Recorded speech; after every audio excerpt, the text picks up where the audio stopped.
Welcome to DWBI Adda channel. Please subscribe for latest training videos. Hello everyone, I'd like to welcome you all to another MuleSoft tutorial. Today we're going to learn how to design a RAML specification for our APIs, as well as learn the importance of the RAML first approach in designing APIs. So let's get started. The first thing we're going to do is go to MuleSoft.com. Actually go to anypoint.mulesoft.com. Once you are on Anypoint platform, click on sign in button and sign in using the credentials we created last time. The first thing we'll do once inside Anypoint platform is go to Design Center.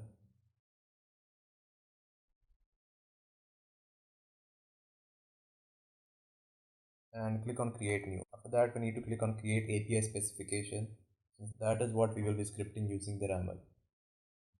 RAML basically stands for RESTful API Modeling Language, and is the best scripting language, is easily readable for developing REST APIs.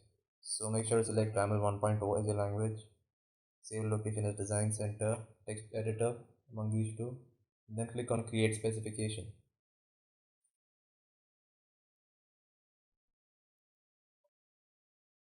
So that should take you to the main scripting tool of Design Center. So as you can see, this is a RAML scripting console. Here we have the file explorer. This is where the canvas, basically this is where we'll be writing our code, RAML code. And this is basically a testing console. We'll see a little more about this later once we populate our RAML. RAML is an easy language. Don't be fooled by all these. So if you want to learn RAML in depth, you can obviously visit raml.org. Today we'll be covering the basic syntaxes and uses of RAML for designing a basic API. So the first thing we're going to do is define the name of our root resource. Root resource is basically like the root URI of the API. So let's call it Engineering College and put a colon there. The first thing we'll do is define the first child resource of this engineering college. So let's say we want to get the details of all the students of the engineering college. We'll define the child parameter saying students, so that once we get this URI, we can access a list of all the students in the college. So the method we'll put under this is get. This get method will fetches all the details of the students in the engineering college. Maybe you don't want to look at all the students of the college, maybe only the ones belonging to a select department. So for that, what we can do is put in query parameters. Once you put in query parameters, it knows that once you hit the URI engineering college / students and you hit on the get resource, these are the query parameters you need to provide. So first thing you can do is put a query parameter called department, so that it fetches students from only a select department. Colon space. After department, make sure to put a question mark. What the question mark means is basically that the query parameter is optional. The department type, the type of query parameter department is, say, string. Then next we'll work on the responses we're supposed to get when we hit this engineering college / students URI. 200 is the first one. 200 is basically the HTTPS code for relaying the information that your request has been passed successfully, and so once we get this response code, the body will be displaying along with that. Body is application JSON. We'll be using application / JSON as the language of the body, and the body will contain an array of students. So what we'll have to do now is insert a type called students in a RAML. So when we insert type, so types is basically a global variable for an object in a RAML. So we'll define a type called student for this. Once you define types over your parent resource, you can use it anywhere in the parent resource and its child resources. So we'll create a type called students. For that, we'll create a folder called types. Go to new folder, create a folder called data types. This will contain files of all the data types you'll be working with in the RAML. And you'll get this folder called data types. Once you here click on plus sign, click on new file, RAML 1.0, Instead of specification, we're going to select data type. Call this as student. This is where we will define our student data type. So a student will be an object, so we'll say type of student is object. Next, we're gonna put in the properties of this object. So the properties we'll be using is, first of all, let's say ID, which will be an integer. Next, we'll put in first name, which will be a string. Last name, which is again a string. The last parameter we'll give our data type is that of department, which will also be a string. Once that is done, we can use this data type. We can directly call it in our RAML. All we have to do is insert an exclamation mark. You can simply press on Ctrl plus space to display a suggested progression. This syntax right here allows us to call files from other folders of the same project. So we'll call the folder data types. If we hold down Ctrl space, it will show us the available files in the data types folder. So click on student.raml, and so this basically defines that the type student is situated at data types.student.raml. So this should be okay now. So type is set. Next thing we'll define as an example. So this will be the example of the response that this URL should submit when we hit the GET request. So example will give us, let's define an example file. So let's create an example that we can use in the get students endpoint. This is our get students endpoint. First thing we'll do is create a folder again for examples.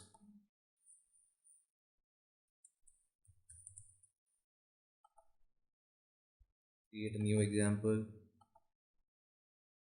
Under specification, choose the type of file as example, and we'll call it get students. Click on create. Make sure to change this to value. Now we can insert the exact value of the example that we're going to use in our RAML. So what we're looking for is a representation of a collection of students. So we'll design an array. We'll define an array of students like this. Square brackets.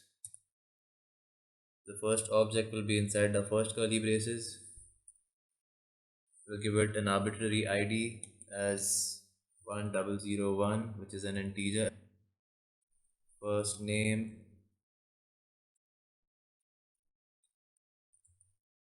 Feel free to give any values as first name, last name, and department. Since it is a collection of students, we'll add a couple more students to the array.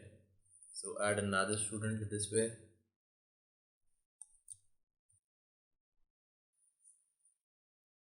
So after you've given details of at least 3 students according to our data type, we'll go back to our RAML and make sure to include this example in our get student endpoint. To do this, we simply follow the procedure we followed to enter the type of student over here. So we click on exclamation, include, go to examples, select a created example. So now that we are done with the configuration of a successful response, let's define the configuration for an unsuccessful attempt. So let's say response configuration for response code of 400, which is an error code. So there are many different error codes and many different success codes. These are the two most generic ones that we'll use just for education purposes in our training API right now. 400 HTTP code will define the body. Body will be application JSON, and we'll define an example for this body. So another way to define an example is explicitly defining the example without including it in the examples folder, like this.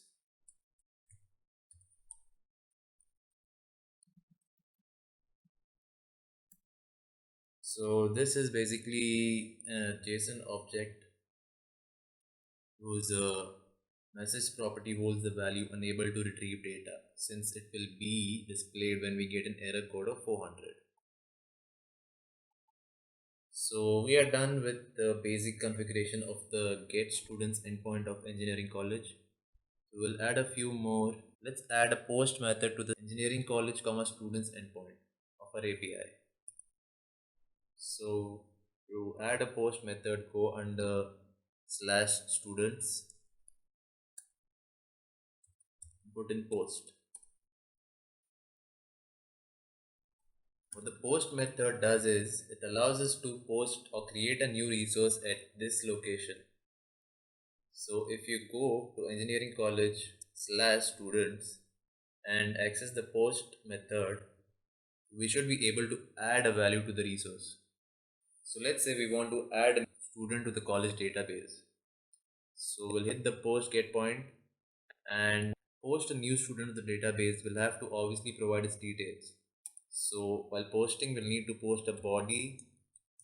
The body will be application JSON. Type of body will be student. See, defining types at the beginning of your project makes it very easy to reuse this code, this data types code. So we'll put an example here.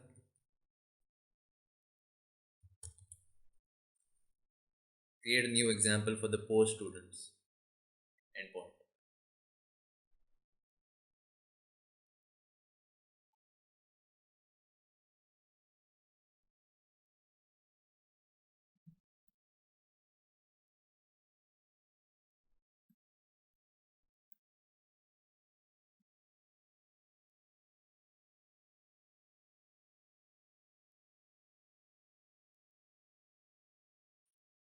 And make sure to include the created post student.raml example under the post method.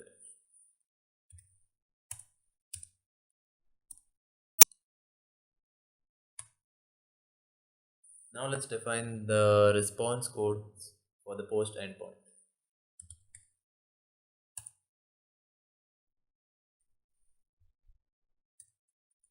So 201 is same as 200, but the only difference here is that 201 is the response you get when a value is added to a resource. Define the body.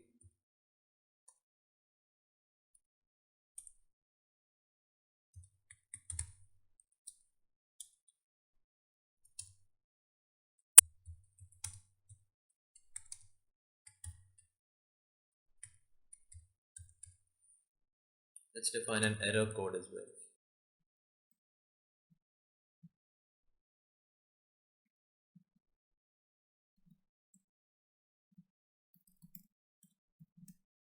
As you can see, we have so far been able to create two methods for our HTTP endpoint, which is engineering college /students. These two methods are get and post. So what get will do is return a collection of students, as you can see here. What post will do is add a student to the existing database of college students.